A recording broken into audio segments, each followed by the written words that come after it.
বৈশ্বিক অর্থনীতি ও ভূরাজনীতিতে ভারতের অবস্থান শক্তিশালী হলেও আন্তর্জাতিক অঙ্গনে দেশটির ভাবমূর্তি কি ক্রমশ চ্যালেঞ্জের মুখে পড়ছে। ওয়াশিংটন ভিত্তিক পিউ রিসার্চ সেন্টারের সাম্প্রতিক জরিপে মিলছে তেমনই এক নেতিবাচক ইঙ্গিত। বিশ্বের ৩৬টি দেশে পরিচালিত এই জরিপে দেখা গেছে গড়ে ৪১% মানুষের দৃষ্টিভঙ্গি ভারতের অনুকূলে নয়। বিশেষ করে পশ্চিমা বিশ্ব ও নিকটতম প্রতিবেশীদের মাঝে নয়াদিল্লির প্রতি অসন্তোষ দিন দিন স্পষ্ট হচ্ছে।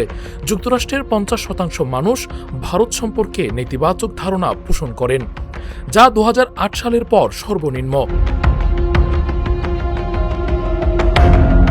ইউরোপের জার্মানি ও সুইডেনের মতো দেশগুলোতেও নেতিবাচক মনোভাব দৃশ্যমান। সবচেয়ে বড় পরিবর্তন দেখা গেছে বাংলাদেশে। দেশের ৫১% মানুষ ভারতের প্রতি ইতিবাচক মনোভাব পোষণ করেন না। ২০২৪ সালের তুলনায় বাংলাদেশে ভারতের জনপ্রিয়তার হার এক ধাক্কায় ১৫% কমেছে। এর পাশাপাশি চিরবৈরী পাকিস্তানের ৯১% মানুষ ভারতের বিপক্ষে অবস্থান নিয়েছেন।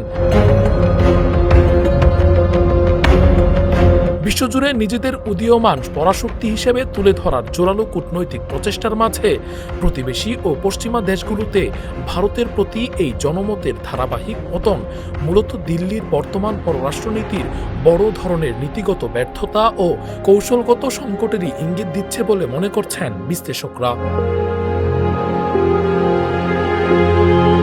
Rakibul Islam Rais, face the people, desk report.